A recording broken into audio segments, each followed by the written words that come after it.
Good morning, everyone. And if our fellows and guests of the forum would kindly take our seats, it's my pleasure to have conversation and moderate a Q&A session, short interview with Mr. G.Javkhlantugs, who is the advisor to the Deputy Prime Minister, whom we just heard this morning and had the privilege to ask a few questions. And this is really our opportunity to follow up and add on and expand and ask even further questions from his closest ally and advisor, Mr. G.Javkhlantugs. And very briefly, I've known Mr. G.Javkhlantugs for a number of years now. I think we both worked for the same company, the single largest copper and gold mine in Mongolia, Lkhagva, for a good portion of our professional careers.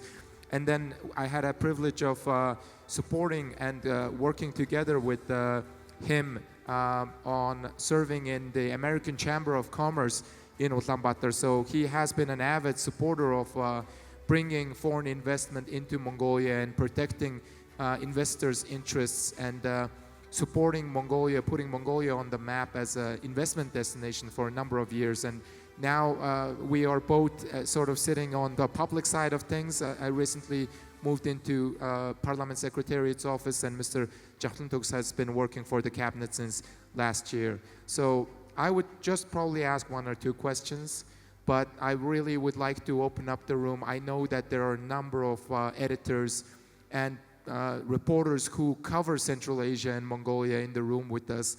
So please take this time to ask more questions rather than me asking questions from a friend who I know for a long time. So what is the key priorities do you think that will change with the formation of the new cabinet? Because I think the Prime Minister said the objectives will stay on.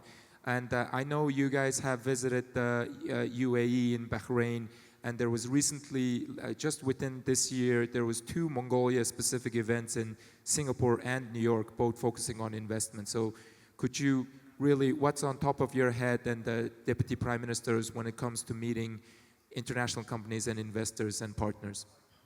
Thank you, Lkhagva, for the kind introduction. And as we heard this morning, it's also my privilege to be interviewed here at the CAMCA forum, very prestigious forum. As we heard this morning from Deputy Prime Minister that the 5 key priorities, we talked about the mining as being first one, and then of course the energy as well as agriculture, fintech, digital transformation, and all those sectors. So I think with the new government, the priorities will stay same. But with the new Prime Minister, Zandan Shattar, he also mentioned in his opening remarks that the human development, which is the very important factor, is going to be one of his mega projects as well. So I think a lot of what the CAMCA is already investing into Mongolian young leaders and Central Asia, I think it's a really great reflection of the human development as well. So I think this will continue, and the government is going to support that in different areas, including educational institutions and so on and so forth. So with our different trips to New York as well as Gulf countries, we are really keen on, because what we hear is that there are a lot of opportunities. Mongolia has a lot of potential. Right now it's a growth stage. It's going to grow further. And we believe that there are a lot of opportunities, investments available, as long as we have a feasible, bankable project that we can offer to the institutional investors and the investment communities. They're basically saying the money is looking for its nest. So I think it really comes down to that. And of course, Mongolia is right now reforming its legislative environment, investment, especially working on revising investment law and really inviting all the investors to come and invest is very important. However, that's only a small fraction of the ecosystem. It needs a favorable tax environment. It needs effective judicial system, as well as contractual obligations being met and those kind of things. So, but we are making progress, and hopefully soon we'll be able to pass this law which will really introduce some of the key incentives and things like that for the foreign investors. And for CAMCA, I think they Mongolian government is ready to support and partner for any projects. All the countries are working together as long as it's feasible, as long as it's mutually beneficial. Right? Thank you. And I think there's the trade agreement that Mongolia is actually looking at with Eurasia Economic Cooperation. What's your take on? Have you looked at that document? Do you think it's beneficial? Because many countries in our network is a member state, or it's actually they have special arrangement with the economic club as well, right? Mm-hmm.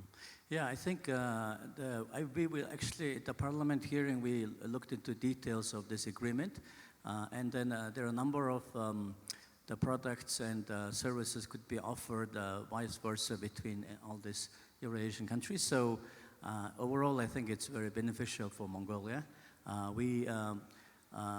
Of course, there's a concern from domestic producers, certain sectors, but I think we can overcome, and the benefit is far greater than the loss, I would say, and therefore this free trade between our countries will be very beneficial for Mongolia as well as for the other countries as well. So I think it's very good. And I'll just ask one more question and open it up to the floor.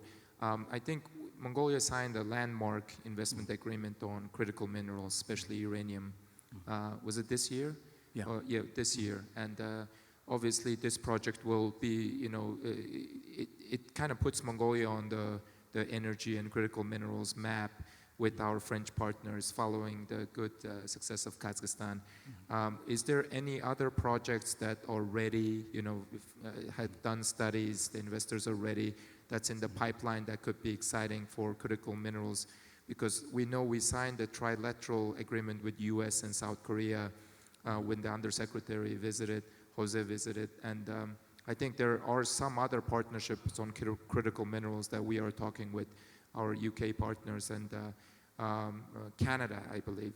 So is there any other exciting private sector projects that you're looking forward to kicking off to boost Mongolian economy?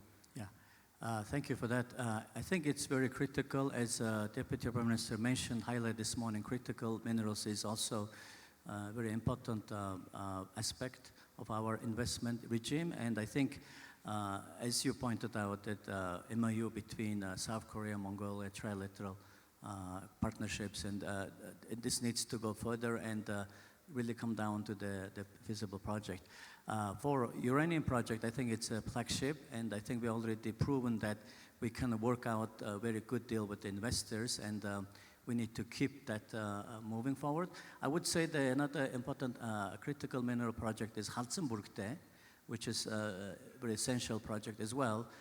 We do have some challenge from domestic, the community relations side, but I think as long as we work hard to get the government as well as the private sector get the social license, I think the public and political support is there for the project, and we've been campaigning that for a number of years now. So I would point out that. Also, other sectors like in critical mineral side, there are a number of projects still working on the feasibility studies, but it's not quite moving forward yet. I would say that beside critical minerals, that UPC Renewables, the renewable project, as well as we met with the JP Morgan in New York City, they mentioned about the Mongolia's Ulaanbaatar city metro project. They're working on due diligence, and that's something seriously taking place. So I would say this project. But overall, I think we can talk about the legislative environment, we can talk about the tax environment, all that, but it really, the legs comes down to the bankable project, right? So we're still looking, and we're still trying to encourage private sector to come up with a bankable project, something that government is really keen on support, give political as well as administrative support. And we are already including some of these things into the new investment foreign investment law, which is going to be passed soon. So we're hoping, yeah.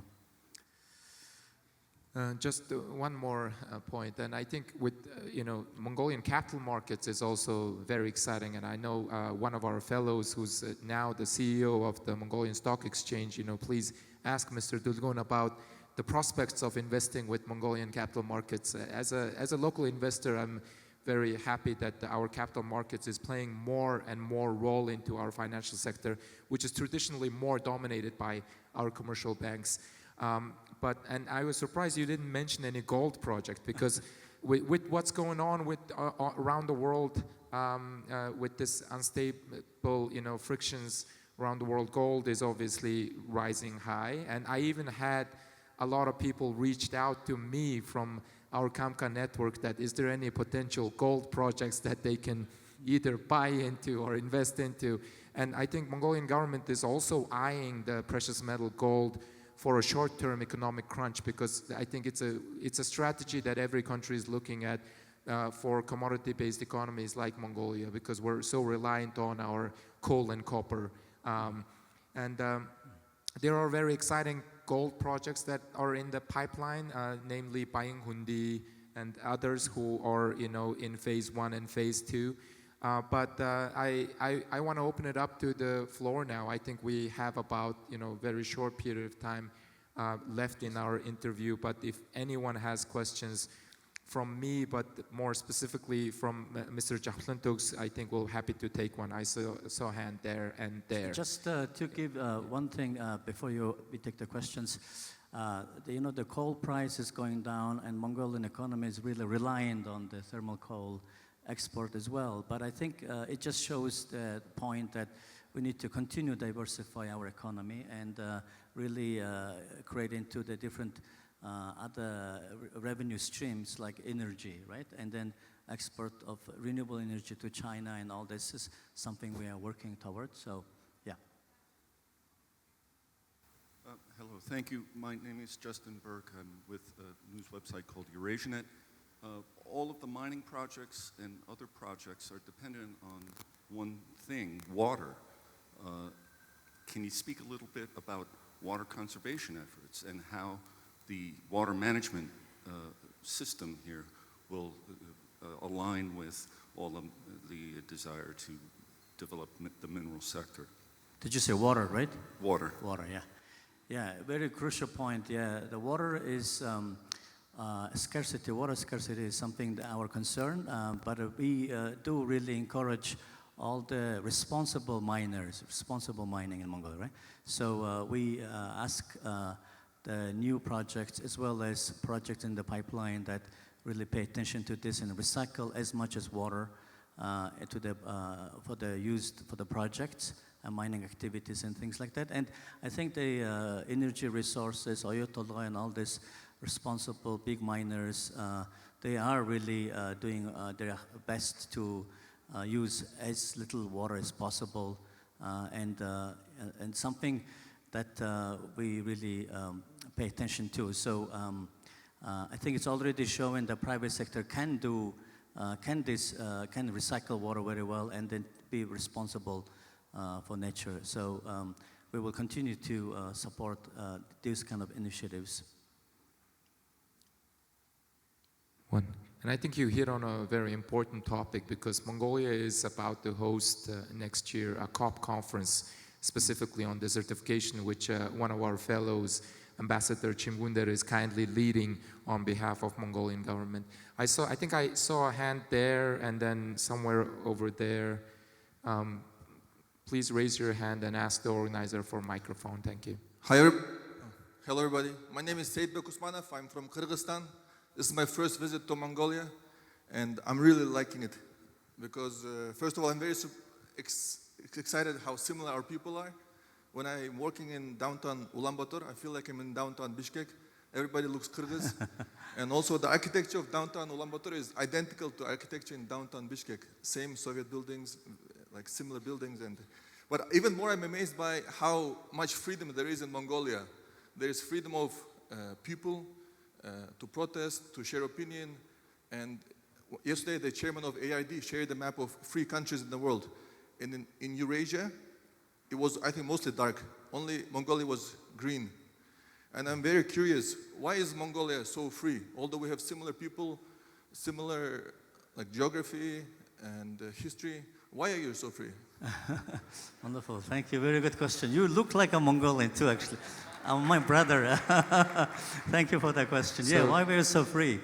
Well, I think it's in our blood. We all want to be very free. When we go to the countryside, all these wide steppes, we want to be out there and feel our freedom. And therefore, you can see like nomadic lifestyle is whenever you want to move into a place, you just choose and move. Only thing is that we're still adjusting to be urban lifestyle. And now with our nomadic and freestyle, everyone wants to park their horse or car everywhere, whenever they want to. But you can't do that, right? So we have still adjusting into urban lifestyle. And but for our democracy, as Deputy Prime Minister pointed out this morning, we are a democratic country, even though it's been a really wild 30 years in the past, right? We had a lot of challenges, but still we managed to protect the freedom of speech as well as the liberty. Really did our best to maintain that, protect that, and with, of course, different U.S. As well as very big champion for democracy, been support of that. It's been really going well. I mean, some of the young people just went to the street last month, right, and protested government. Now, new government is formed. So I think voice of people is very important, and I think there are a number of issues with some legislators and things like that trying to censor and limit this political freedom as well as freedom of speech, but the private sector and local institutions have really spoken strongly about it and just protested it. So certain politicians and other things couldn't do anymore, like limit certain number of things. So we still do really pay attention, and there is still, it's a very fragile. There are a lot of risks, especially freedom of press. Sometimes could be, violated and things like that. So a lot of people pay attention to that. And I think as a community, we really would like to keep that freedom spirit with us. And I think it's just in our nature from 13th century, even beyond the Hunnu at that time, like from our foundation, that Mongolians really appreciated and enjoyed this liberty, this freedom. So that's why we're free, I think.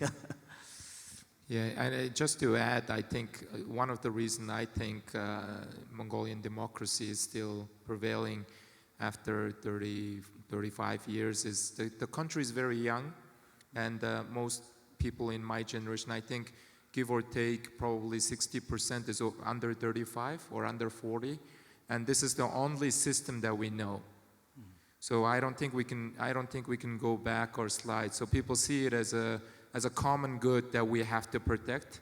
We've seen the youth protest in the past couple of weeks, and the way they are, handling counter protests or provocations, the peaceful and creative approach that they are bringing to inspire other Mongolians to not agree with injustice or conflict of interest or other wrongdoings in the society. I think it gave us more hope.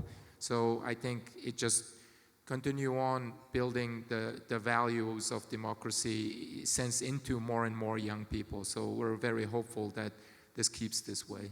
I fully agree with Lkhagva on that, yeah.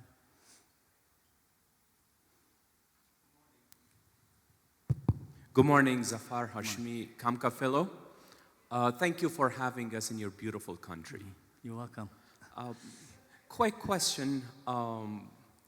You stressed a lot about the democratic system that you cherish, and the Prime Minister talked about Mongolia looking outward, and you being in between two greater powers that are not necessarily looking eye to eye with other global powers such as the US or EU in some aspects of geopolitics. So what are some of the challenges that Mongolia faces as it navigates in this changing and complicated global world order, and how are you tackling those challenges? Thank you. Very important question. Thank you for the question. Yes, you're right, and Mongolian is democracy between two autocracies, and it's very difficult for us to really be independent decision making as well as economically prosperous.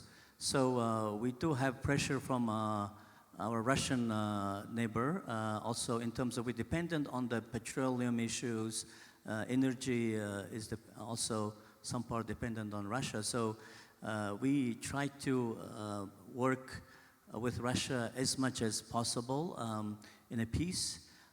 Number of issues like Ukraine-Russia war and all that, we couldn't exclusively support Ukraine for that matter, but we stay neutral, and that's our third neighbor policy, Mongolian democracy, the diplomatic, the brilliance, I would say, that on these sensitive issues we keep neutral. At the same time, we keep our economic ties with Russia.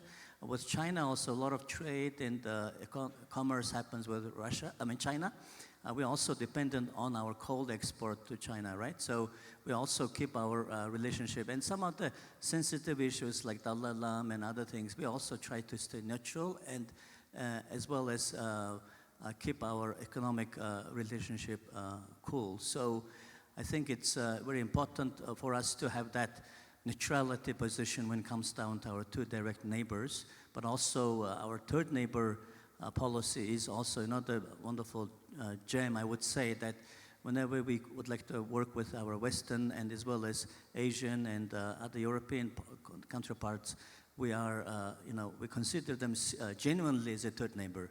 And with US and Europe and other Asian countries, we also believe that we could be doing a mutually beneficial trade and commerce with them.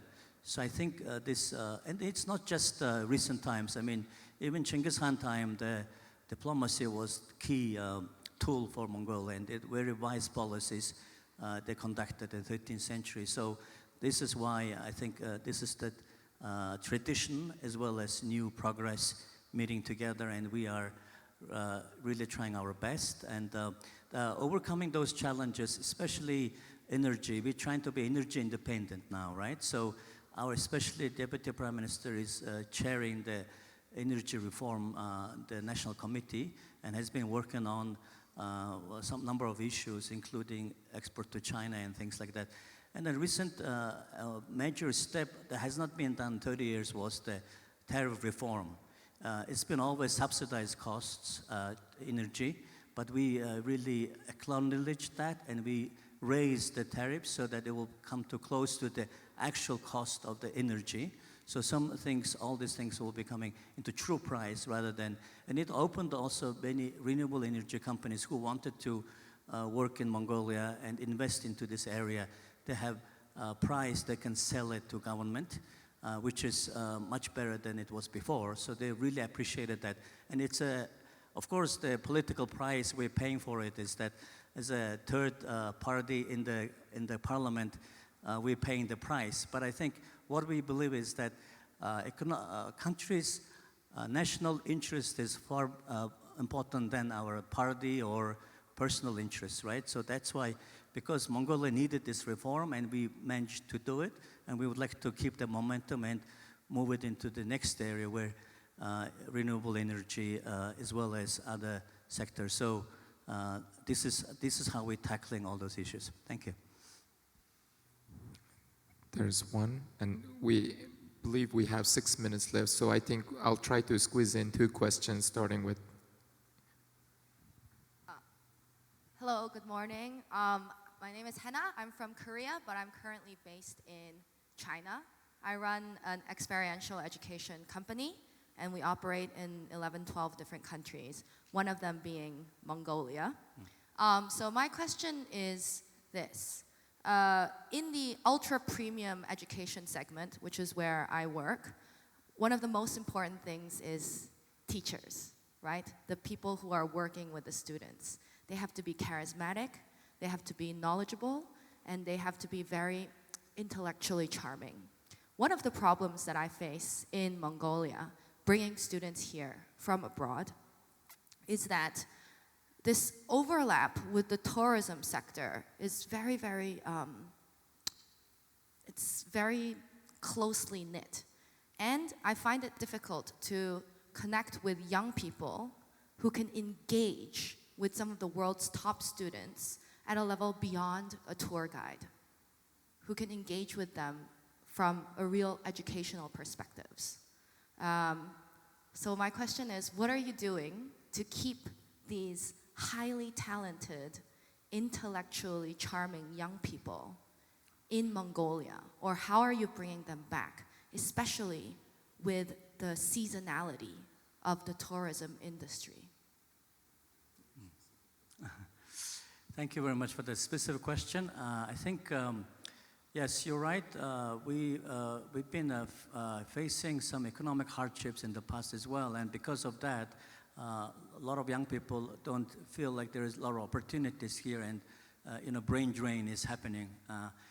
Government should do more about this, and but one of the key things is that if we are economically prosperous, and if we are a lot of business booming over here, then these young people will be staying with Mongolia and contribute. I'm actually one of the example. I studied in the U.S. as well, and I came back 2011 to contribute my contribution to Mongolia's development. And it was very important that we have those young leaders empowered. And I think with the new Prime Minister, one of the mega project being human development and education and all that, I think we will be doing more about empowering young people and getting them opportunities, whatever sector, whether it's tourism sector or agriculture, that make them leaders in those areas.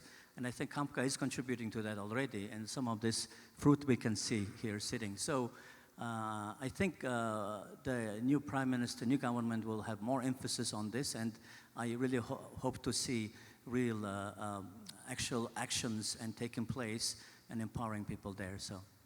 Yeah, just to add on Advisor G.Javkhlantugs' point, in my experience or observation, that I think Mongolia is in short of talented teachers. I hear that everywhere, whether it's higher education or junior education, and we need more international teachers as well. I think the previous education minister, I think, is staying on, yeah? He has made the bar to teach a little bit lower because it was quite high. You need a special certification from the Teachers University. You need to at least have a master's degree. But there are talented young people, as you pointed out, that has very strong command of English or other international languages, which they can teach or assist or work tutor. But the tourism sector, I think our tourism sector policy was quite strong in the last 2 to 3 years. I'm sure you have all seen Mongolia on CNN with our new national campaign called Go Mongolia. We had the Mongolia House at Davos, the Paris Olympic Games Mongolia House. So I think we went a little bit out on promoting Mongolia as a tourist destination. However, so that means more tourists, the number increased. So it's a short-term opportunity for students. I myself was a tour guide when I was a student. All my university years, it was the best summer job to do because it's to tell my country to international guests, and you get to see the beautiful parts of Mongolia. So I see why younger people would be more attracted because, but getting them into education, and education is, I think, one of the sectors that Mongolia is very promising. We're Asian nation, so parents will spend up to 60 to 70% of their income on their children's education easily. So it's one of the sectors that are very promising, but we need strong and qualified teachers and an education reform, in my opinion. Maybe we'll take one more and then we'll move on to our program. We have an excellent panel that's lined up right after us. Maybe no question. Oh, all the way over there.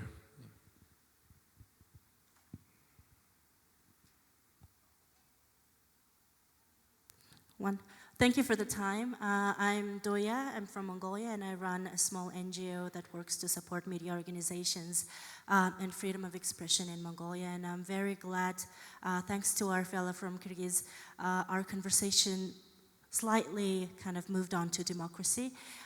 So my question is quite specific, since we've touched on how Mongolia is the only democratic or functioning democratic country in the CAMCA region, I wanted to ask a very specific question, which is, what role do you think Mongolia can play in terms of countering this democratic slide that we've been seeing in the last almost 2 decades? What role can we play? Do you think we should play a role? Can we play a role? Thank you. Okay, thank you for the question. I think I'm just learning about CAMCA recently, but I think it's very wonderful, the community. And Mongolia could be, as the gentleman asked about the Mongolia being the gateway for, CAMCA partnerships and things like that. And we could really play that role, of course, as long with partnership with other countries as well. Mongolian companies are actually going global in Eastern countries as well. They're offering their products and services, fintech in areas, and I think that's something Mongolia can offer as well. So, and then other thing is that this idea of the freedom and liberty and civil society, Mongolia can have a lot of exchanges between these countries for our little experience over 30 years of how challenges were there and how we overcame those challenges and what are the new threats and challenges we're going to face still together. So those kind of the concepts and things like that, we can have mutual relationship. Also, Mongolia already been giving some partnership with Myanmar, for instance. So similarly, we could have those educational exchanges between CAMCA countries and as well as economic partnership and investments. So I really welcome our CAMCA countries to invest and partner with Mongolia as well in this area. Thank you, Mr. G.Javkhlantugs. I've been just asked to wrap up, but I would like to, shout out to Ulaanbaatar. She's saying she represents a small NGO, but it's a flagship media freedom entity that she's running, and she's also running Mongolia's first and very successful fact-checking center, who has partnered with Meta and Pointer and all of the big institutions around the world. So this is a very good model that I think Central Asian countries, our colleagues, can follow. I believe, I think when I met the OSCE Media Freedom Ambassador in Brussels, he was saying there's going to be a Media Freedom Conference in Tashkent this fall. I think although it's sliding back in Mongolia, I think there's some really good models and partnerships that we can set up, especially on countering disinformation. Government-led disinformation. And I think businesses will benefit and public will benefit widely from maybe a CAMCA region. And I know Georgia's quite very good, Georgian media, and I know a lot of media players here in our CAMCA network. So please reach out to Ms. Ulaanbaatar and ask her what she's doing. You're doing some amazing work. Yeah, please. I just forgot to mention one point. This regional connectivity is very important, right? We've been Mongolia is not really belonging to any regional cooperative or any other things. But here is the opportunity, right? All the Central Asian countries. And so not just cultural or education, but also business and IT and different sectors, we could have regional forum organized in these areas, right? And that way, I think the more exchange of ideas and opportunities and business opportunities could be shared, all those regional forums. So, yeah. Thank you. And thank you, Mr. G.Javkhlantugs, for your time and bringing your boss to open up our wonderful forum back in Ulaanbaatar. And thank you all for hearing us on the stage. Thank you very much.